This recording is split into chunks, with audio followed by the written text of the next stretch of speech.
Anyway, like a brief time out here, my friends. It's a brief setting of the table here. Also, I have decided, based on recent history, that we need to do a modified caller clinic today. And the reason is the momentum and the tempo of the program noticeably slows or even comes to a screeching halt when I go to the phones. And that won't do. The momentum has to maintain. And I think the reason for this is, well, I know what the reasons are. Because I have a full-fledged bond with all of you in this audience, especially those of you who call. So just a modified caller clinic, maybe getting into that today, depending on if circumstances warrant. A quick phone call here. And by the way, I mentioned earlier I might have to do caller clinic today, and there's any number of ways we could do a caller clinic. And I could do a caller clinic without taking calls and just give a series of examples and instructions. Or I could take calls, and if something happens in the call that would make me stop everything and point out something as part of a caller clinic, and do it that way. But that embarrasses the caller. No, not good. What are you saying? Good. And it might help to remember the purpose of calls. I think a lot of people forget this. It's very, very, very important. The purpose of a caller is to make the host look good. Now, that's not a talk radio rule. That is a Rush radio show rule. But it's not what you think. A caller does not make me look good by praising me or complimenting me. That's not what is meant. A caller makes me or the host look good by inspiring, by triggering additional thought, causing an increase in adrenaline, which increases energy and so forth. There's any number of ways a caller can make the host look good. But it does not mean praise and compliments, because anybody can do that. And that's not what it means. So let me just two things that are at the top of my mind. I'm going to take a break. We'll come back and start with calls and the audio sound bites here on Mary Mapes and me and her book and Dan Rather and forgeries and fraud and all that.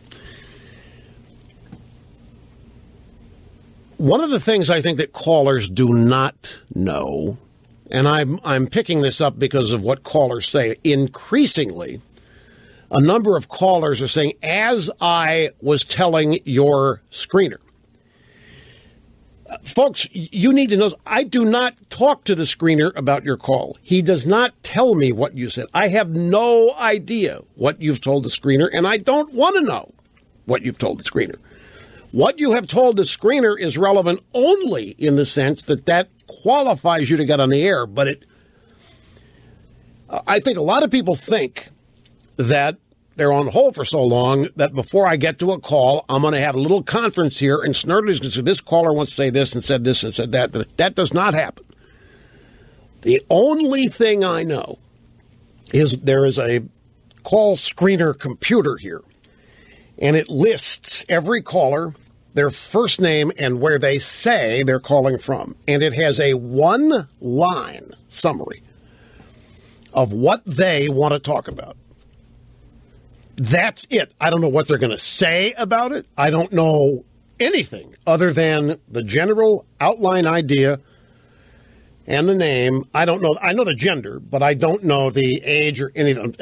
All I know is where they. So, as callers, do not start by saying, as I was telling your screener, because I don't know what you said, and it doesn't matter. The screener hasn't told me anything you've told him, and therefore I don't know anything you've said. Number two, and very crucial, if the first words out of your mouth are not what I think you're going to talk about, red flags go up immediately, and my finger is hit right next to the dump button.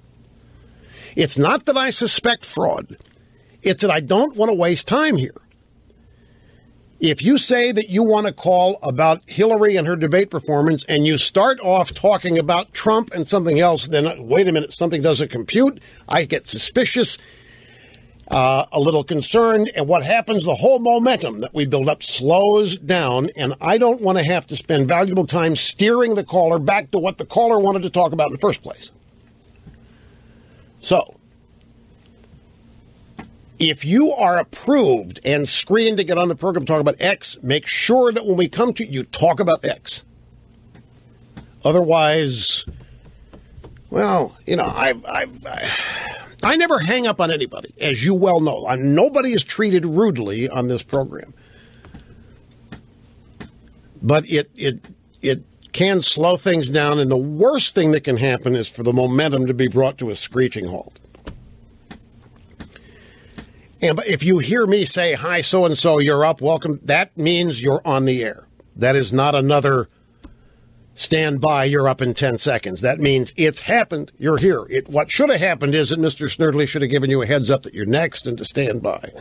And then after that, the next voice you hear is mine, and that means go. So just a few little things here, all designed to streamline the content of the program. Be back with much more after this. Don't go away.